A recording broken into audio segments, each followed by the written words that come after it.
नमस्कार किसान भाइयों, नई वीडियो में आपका स्वागत है। मैं डॉक्टर सुनील सिंह। आज जो मैं लेके आए हैं काफ मैनेजमेंट के ऊपर टॉपिक लेके आए हूँ। काफ़ी इंपॉर्टेंट टॉपिक है और सबको ये होना चाहिए, नॉलेज होनी चाहिए किस तरह से हमें करना है। क्योंकि हमें जब तक हम जो नया बछड़ी आती है हमारे यहाँ और जब तक वो माँ नहीं बन जाती तब तक हमें किस तरह से फीडिंग करनी है ताकि हम उसको 14 महीने में उसको गाभिन करा दें। मान के चलिए 14 महीने में गाभिन होगी तभी तो हमें 2 साल के अंदर बच्चा मिलेगा और तभी तो हमें ज़्यादा से ज़्यादा मुनाफा मिलेगा। नहीं तो हम क्या करते हैं कि हम सोचते हैं कि दूसरे के यहाँ से लेके आ जाएंगे एक अच्छी गाय, तो डेफिनेटली आपको वो कभी उतना दूध नहीं दे पाएगी जितना दूसरे फार्म पे वो दे के आती थी। इसलिए साथ में वो बछड़ी जो आप गाय लेके आते हैं, आजकल लोग जो परेशान हैं वो थलेरिया से परेशान हैं, भविष्य से परेशान है। वो जो नई गाय लेके आएगी वो तो साथ में बीमारियां भी तो लेके आएगी। इसलिए हमारे घर पे जो बच्ची आती है वो आपके इन्वायरमेंट के साथ अडाप्ट रहती है और कोई भी नई बीमारी लेके नहीं आती है। जो अपने फार्म पे हैं वो बेस्ट से बेस्ट ही आपके यहाँ आएगी। वो क्या होता है कि जब भी नए बच्चा गाय जन्म देने वाली होती है तो उस समय भी थोड़ी बहुत हमें ध्यान देना है ताकि उस काफ की मोटिलिटी को हम कम से कम कर सके। तो उसमें हमेशा ध्यान दें कि जो भी उसके ऊपर गाय जैसे बच्चा देती थी उसके ऊपर जो भी मुंह में म्यूकस वगैरह लगा हो उसको जल्दी से हमें नोज से बाहर निकालना। अगर वो सांस नहीं ले रही है तो उसको हमें सीपीआर भी देने की कोशिश करनी है। और अगर नहीं फिर भी ब्रीदिंग आ रही है तो जैसे इसने पिछली टांग से उठा रखा है तो वैसे अपने काफ को उठा देना है ताकि वो उसके जो भी नाक के अंदर कोई भी म्यूकस रह गया वो जल्दी से जल्दी बाहर निकल जाए। तो इस तरह से अपनी जो काफ है उसको अच्छे से कपड़े से साफ कर दें, एकदम सूखा कर दे, उसको ड्राई कर दे कपड़े से, बिल्कुल उस पे कोई भी गीलापन नहीं रहना चाहिए। तो अभी नेवल केयर क्यों इंपॉर्टेंट है? तो मतलब जो हमारी नाभि रहती है वो एक यूरिनरी ब्लैडर, यहाँ से पेशाब पेशाब बनता है गाय का, और ये दूसरा लीवर, तो लीवर दोनों से अटैच रहती है। तो अटैच रहती है, अगर सपोज कर लो नाभि पे थोड़ी बहुत भी इन्फेक्शन हो जाती है, ये सूखी नहीं है सही से नाभि, तो क्या हो सकता है इन्फेक्शन चली जाएगी या ब्लैडर में या फिर चली जाएगी लीवर से, लीवर में पस फिर चली जाएगी घुटने में। घुटने भी जो गाय के स्वेल रहते हैं छोटी छोटी बछड़ियों के, वो इसी कारण से होता है क्योंकि ई कोलाई सबसे ज्यादा चला जाता है, इन्फेक्शन कर देता है। इसको कैसे बचाया जाए? इसमें सबसे इंपॉर्टेंट है कि जब भी आप गाय बच्चा देती है उसके तुरंत बाद उसको 7% टिंचर आयोडीन आता है, टिंचर आयोडीन से ही साफ करना है क्योंकि वो उसमें इरिटेशन प्रोड्यूस करता है, वो जल्दी से उसको सुखाने की कोशिश करता है। और वो ऑप्शन नहीं है तो क्लोरेक्सिडिन, सोडियम हाइड्रोक्साइड या फिर अल्कोहल से उसको डुबा के रखना है ताकि वो जल्दी से सूख जाए और कोई भी इंफेक्शन ना हो। क्योंकि अगर एक बार इन्फेक्शन होगी ना तो मान के चलिए पूरा का पूरा यहाँ से इकोलाई नाम बैक्टीरिया है वो जल्दी से चला जाता है लीवर में, लीवर से चला जाता है घुटनों में, और घुटनों में हमेशा स्वेलिंग करवा देता है फिर, या फिर सैल्मोनेला करवा देता है स्वेलिंग। तो आप मान के चलिए फिर बच्चे को फीवर आना स्टार्ट हो जाएगा, फिर दूसरी डिजीज स्टार्ट हो जाएगी, इम्यूनिटी चली जाएगी। तो इस चीज का आपको खास ध्यान रखना है। हाउसिंग एंड हाइजीन ये सबसे ज्यादा इंपॉर्टेंट है। आप देख पा रहे हैं जो बच्चा बैठा है एकदम सॉफ्ट पराली पे बैठा हुआ है, तो आप मान के चलिए सूखे में है तो डेफिनेटली उसको कोई ना कोई परेशानी फिर नहीं होगी। आप देख पा रहे हैं हमेशा ड्राई रहना चाहिए, सॉफ्ट मटेरियल रहना। मैं देखता हूँ फार्म पे जाता हूँ तो डेफिनेटली क्या होता है कि वो गीले पे बैठ रहे होते हैं या फिर उनके नीचे मैट नहीं होता। अरे वो बछड़ी है, वो जमीन पे उठेगी, बैठेगी, दौड़ेगी, उसके घुटने छिल जाएंगे, तो जब वो माँ बनेगी तो डेफिनेटली कहाँ से वो सही से उसके घुटने रहेंगे, वो कमजोर रहेगी, वो सही से प्रोडक्शन पे नहीं आ पाएगी। तो इस चीज का हमें खास ध्यान रखना है, उसके लिए हर एक चीज सॉफ्ट मटेरियल में रखनी है। अगर सपोज कर लो उसमें आपने गिल्ले में बिठा रखा है तो फिर डायरिया और निमोनिया के चांसेस उसमें बढ़ जाएंगे। और हमेशा अगर आपका जो काविंग पेन है उसको कॉस्टिक सोडा के साथ हमें उसको क्लीन करना ही करना है हर बार 4% से, ताकि उसमें जो भी वायरस है, बैक्टीरिया है, इकोलाई है, वो मर जाए। अब आती है क्लोस्टर मैनेजमेंट की। हमेशा एक मेरे पास क्वेश्चन आता है फार्मर्स का, सर मेरी गाय ने बच्चा दे दिया है, अब इसने जेर बाहर नहीं निकाली है और इसको मैं दूध कब पिलाऊंगा? सर अगर उसमें क्या है, अगर वो दूध पिएगा इंस्टेंटली तभी तो ऑक्सीटोसिन रिलीज होगा बॉडी में, ऑक्सीटोसिन रिलीज होगा तभी तो जेर बाहर आएगी, क्योंकि ऑक्सीटोसिन से तो यूट्रस कॉन्ट्रैक्ट होगा। अगर ये नहीं करेंगे तो डेफिनेटली जेर तो लेट गिराएगी। तो इसलिए जितनी जल्दी होता है उतनी जल्दी हमें बच्चे को दूध पिलाना ही पिलाना है। इसमें क्या चीजें हमें देखनी है, जब भी हम बच्चे की ध्यान दें तो उससे पहले क्या करें, जो गाय है, गाय का जो अडर है उसको, थन जो है उसको अच्छे से पोटाशियम परमैंगनेट जो लाल पानी आता है उसको अच्छे से धोएं, फिर सूखे कपड़े से उसको ड्राई करें और उससे उससे पहले क्या करें, लगभग एक एक दो दो धारें उस गाय से बाहर निकाल दें ताकि उसमें कोई भी बैक्टीरिया ना रहे उसके अडर में। और जैसे दूध फिर आ जाएगा कोलोस्ट्रम, उसको फिर पिलाना हमें स्टार्ट कर देना, और मिनिमम 1 घंटे के अंदर अंदर हमें उसको पिलाना भी है। और सपोज कर लो आपका जो काफ है और वो 30 मिनट के अंदर अंदर वो उठ नहीं पा रहा है, तो आपको उसको बोतल के साथ उसकी सही से कोलोस्ट्रम पिलाना भी पड़ेगा। क्योंकि अगर मान के चलिए अगर हमने उसमें एंटीबॉडीज हैं, कोलोस्ट्रम में एंटीबॉडी है, वो उसको पैसिव इम्यूनिटी देगा, मतलब उसकी डिजीज से बचाने की उसको क्षमता देगा। अगर हमने उसको नहीं दिया तो मान के चलिए हमारा कहीं ना कहीं नुकसान है।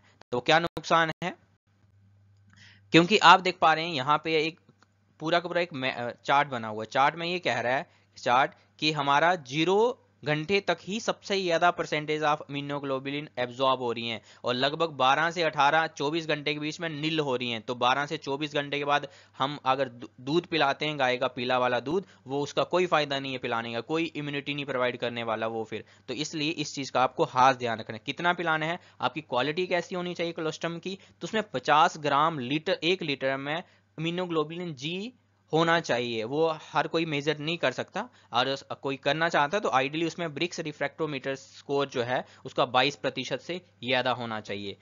इसमें कितना कितना पिलाना है, तो इस चीज का भी हमें ध्यान रखना है कि जब भी हम अभी बच्चा दी तो अभी 15 से 30 मिनट के अंदर अंदर 5 से 8% उसको बॉडी वेट के हिसाब से तुरंत पिला देना है, इससे ज्यादा नहीं पिलाना है। और उससे 10 से 12 घंटे के बाद फिर से 5 से 8% फिर से पिलाना देना है। और दूसरे दिन से फिर हमें टोटल एक दिन में 10% ऑफ द बॉडी वेट पिलाना है, तीसरे दिन भी 10% ऑफ द बॉडी वेट ही पिलाना है, इससे ज्यादा हमें नहीं पिलाना है।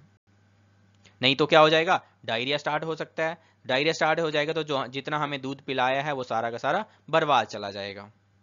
डीहॉर्निंग, क्योंकि अगर एक अच्छा फार्म हमें मैनेज करना है तो हमारे जो फार्म है उस पर बिना सींग वाली बच्चियां होनी चाहिए, जो गाय होनी चाहिए। नहीं तो काफ़ी नुकसान होता है, एक गाय जो है वो दूसरी गाय को मारती है और उसमें इंजरी कर देती है, तो डेफिनेटली कहीं ना कहीं फ्यूचर में इंजरीज होती रहती हैं और कहीं ना कहीं मैनेजमेंट में प्रॉब्लम होती हैं। तो इसको 5 से 15 दिन के अंदर अंदर ये आपको सींग निकलवाने भी हैं बच्चियों के। हमेशा कोशिश करें कि इसमें कहीं ना कहीं लोकल एनेस्थेटिक यूज़ कर लें, जो सर है उसको सुन करवा लें इंजेक्शन से, उसके बाद ही निकलवाने की कोशिश करें ताकि कम पेन दिया जाए। और उसके बाद स्प्रेस और ट्यूब आती हैं जो उसके ऊपर लगा देनी है ताकि उस पर मक्खी ना बैठे। इस चीज का हमें ध्यान रखना है, हर बार ध्यान रखना है।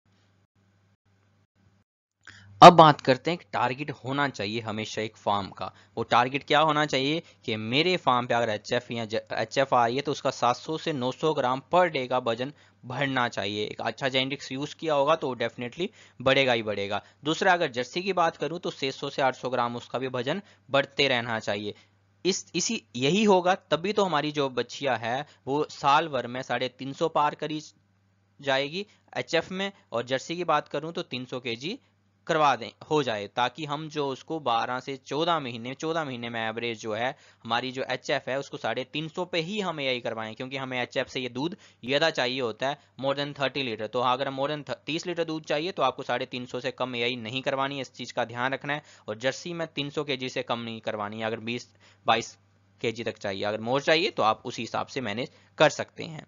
अगर एआई का हमारा हमेशा टारगेट होना चाहिए 13 से 14 महीने पे हमें एआई करनी ही करनी है। और जितना ज्यादा लेट होगा तो मान के चलिए उतनी ज्यादा हमारी बच्चियां फीड खाती रहेगी। एज एट फर्स्ट का भी मतलब एक जो बच्चियां आ जाएगी तो वो कितने साल के अंदर बच्चा दे देगी, 2 साल के अंदर उसको बच्चा देना भी है एचएफ और जर्सी में। और 2.5 साल में इंडिजिनस में आपके पास साहीवाल है, गिर है, तो कोशिश ऐसी करें इतना उसकी फीडिंग मैनेजमेंट करें कि वो 2.5 साल के अंदर हमें बच्चा भी दे दे। तो अब बात करेंगे फीडिंग किस हिसाब से करनी है हम अपने बच्चे की। जो हमारा नया काफ आया है तो 1 से 3 दिन में कोलोस्ट्रम उसको पिलाना है, 4 से 7 दिन तक मिल्क जो है 10 बॉडी वेट पिलाना है 3 फीड में।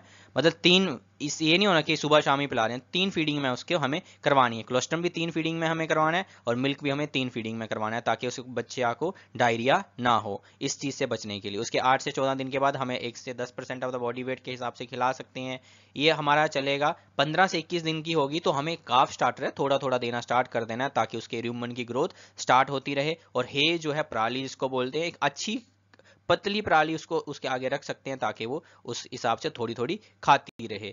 ये आप मान के चलिए इसी हिसाब से हमें उसकी फीडिंग करनी है। इसका आप फोटो खींच सकते हैं ताकि आपके जो भी डेयरी फार्म का एक बड़ा सा बोर्ड रहता है, बोर्ड के ऊपर उसको चिपका के रख देना है, ताकि इस हिसाब से हमें उसकी फीडिंग करनी है।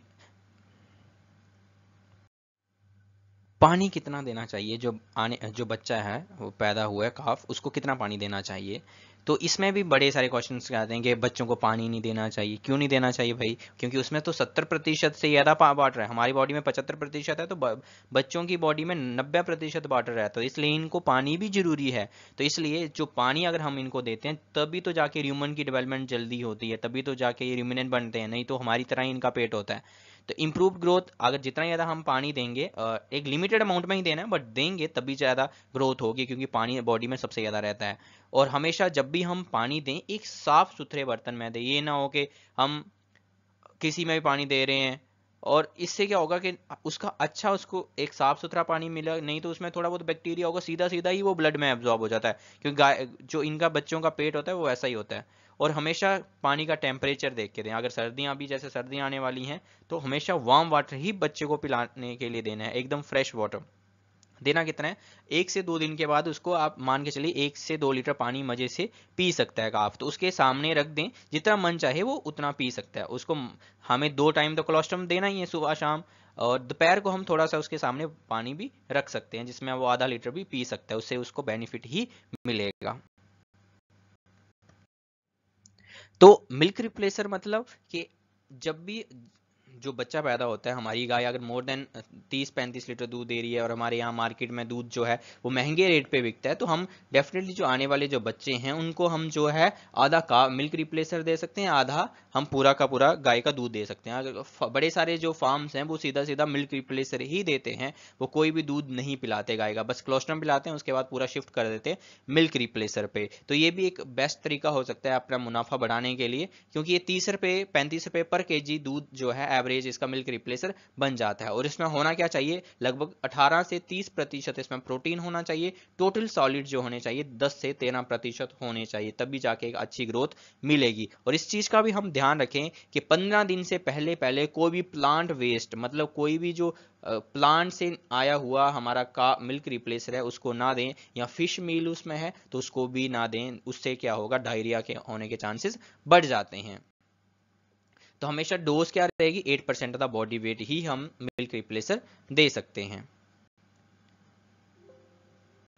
बनाना कैसे मिल्क रिप्लेसर, तो उनके एक, जब भी आप मिल्क रिप्लेसर किसी भी कंपनी का लेंगे तो डेफिनेटली उस पर कुछ ना कुछ उसकी गाइडलाइंस दी होती हैं। तो एवरेज में क्या होता है कि हमें 55 डिग्री टेम्परेचर पे ही उसको हमें क्या करना है, मिक्स करना है, इससे कम डिग्री टेम्परेचर पे नहीं करना है। और हमें पिलाने को कितने डिग्री पे देना है बच्चों को, तो 42 से 45 डिग्री जब गर्म होगा उतने में उसको हम बच्चे को पिलाने के लिए दे सकते हैं। तो आप मान के चलिए एक एवरेज जो है उसमें 7 लीटर जो है ऐसा पानी आपको गर्म करना है जिसका 55 डिग्री टेम्परेचर हो, और उसमें आपको 1 kg जो है मिल्क रिप्लेसर डालना है, तो 8 लीटर आपका टोटल दूध बन गया। तो उसको आपको पिलाने के लिए फिर बच्चों को दे देना है। देना कितना है, इस हिसाब से आप ये भी चार्ट आपको इसका स्क्रीनशॉट ले सकते हैं कि पहले से 3 दिन क्या क्या पिलाना है, पूरे 10 वीक्स तक हमें कितना पिला सकते हैं। तो मान के चलिए पूरे 60 दिन का दे रखा है, हमें 90 दिन चलाना है, तो आप 90 दिन के हिसाब से भी इसको दे सकते हैं कि आपको कितने देर तक दूध पिलाना है। तो काफ स्टार्टर, तो ये जब भी बच्चियां हमारी 15 दिन की हो जाएगी तो उसके बाद हम इसको देना स्टार्ट कर सकते हैं। तो मैंने जैसे पहली स्लाइड्स में भी दिखाया था कि हमें कितना काफ स्टार्टर देना चाहिए। स्टार्टिंग में हमें आहिस्ता आहिस्ता से स्टार्ट करना है। लगभग 15 दिन से स्टार्ट करेंगे तो एक मुट्ठी हमने स्टार्ट किया, उसके बाद आहिस्ता आहिस्ता बढ़ाना स्टार्ट किया, तो हमें लगभग पूरे 1 महीने पे जब 30 दिन की हो जाएगी तो उसको आपको मान के चलिए उसका 1% तक हमने उसको 1.5 महीने तक पहुंचा देना है। और हमें 3 महीने तक 1% बॉडी वेट के हिसाब से हमें उसको देना है काफ स्टार्टर ऐसा जिसमें क्रूड प्रोटीन मिनिमम 24% होना चाहिए। इससे कम बिल्कुल भी क्रूड प्रोटीन नहीं होना चाहिए, नहीं तो वो कोई फायदा नहीं है खिलाने का। तो अब बात करेंगे काफ ग्रोर की। तो काफ ग्रोर 3 से 7 महीने की जब आपकी बच्चियां रहेगी तो उसमें क्रूड प्रोटीन जो है 22 से 23% मिनिमम होना चाहिए जब भी आप काफ ग्रोर दें। तो ये भी आपको 1.5% ऑफ द बॉडी वेट हमें देना है। और ग्रीन और साइलेज में भी आपको मान के चलिए 5 से 10 kg जितना वो खा सकती है उतना आप उसके सामने सुबह शाम दोपहर को आहिस्ता आहिस्ता रख दें, ताकि उसकी जल्दी से जल्दी ह्यूमन की ग्रोथ हो जाए। तो आपने पहले भी देखा था कि उसमें हम काफ स्टार्टर के साथ साथ भूसा भी डाल रहे थे, तो हमें भूसा भी सॉफ्ट वाला भूसा डालना है, पराली डालनी है, ताकि वो उसका रूमेंट जल्दी ग्रो हो जाए। अगर दूसरा है हीफर अप टू कंसेप्शन, तो कंसेप्शन तक अगर हमें 7 महीने तक हमने काफ ग्रोर खिलाया था, उसके बाद हीफर ड्राई कैसे खिलाना है हमें, जिसमें 22 से 23% मिनिमम प्रोटीन होना चाहिए, क्रूड प्रोटीन, और डोज रेट देनी है हमें 1.5% ऑफ बॉडी वेट, और ग्रीन फॉडर इसके सिवा मान के चलिए 10 से 20 केजी हम ग्रीन फॉडर है या साइलेज है उसके सिवा हम दे सकते हैं। अगर हीफर अपनी 7 महीने तक प्रेग्नेंट है तब तक हम उसको मजे से का जो हीफर ड्राई है वो खिला सकते हैं, जिसका क्रूड प्रोटीन जो है 20% होना चाहिए, और डोज रेट जो है 1% ऑफ द बॉडी वेट होनी चाहिए, और ग्रीन फॉडर जो है साइलेज है 15 से 25 केजी हम एक्स्ट्रा दे रहे हैं। तो इसमें भी हमें जब भी हमें हीफर है 7 महीने तक आप normal 1% of the body weight खिला सकते हैं। जब उसके ऊपर हो जाएगी तो मान के चलिए उसको फिर हमें ट्रांजिशन फीड खिलानी पड़ेगी, या फिर इसको राशन को 1% of the body weight plus 1.5 से 2 केजी एक्स्ट्रा प्रेगनेंसी के लिए भी देना है 7 से 9 महीने की, तो उसमें हम फिर ट्रांजिशन राशन पे आ सकते हैं। ये था किसान भाइयों आज का पूरा टॉपिक, किस तरह से हम अपनी जो नई होने वाली बच्चियां हमारे यहाँ आती है तो उसको किस तरह से हम अच्छे से मैनेज कर सकते हैं। तो नेक्स्ट वीडियो में मैं लेके आऊंगा कि किस तरह से हम उनकी डीवॉर्मिंग सही तरीके से करें, और किस तरह से उनकी वैक्सीनेशन कौन कौन सी इंपॉर्टेंट है वो करें, ताकि हमारी जो आने वाली जो बच्चियां हैं वो सब बीमारियों से मुक्त रहें, और हमारा एक जो फार्म है वो खुशहाल रहे और हमेशा एक प्रोडक्शन देता ही देता रहे। धन्यवाद।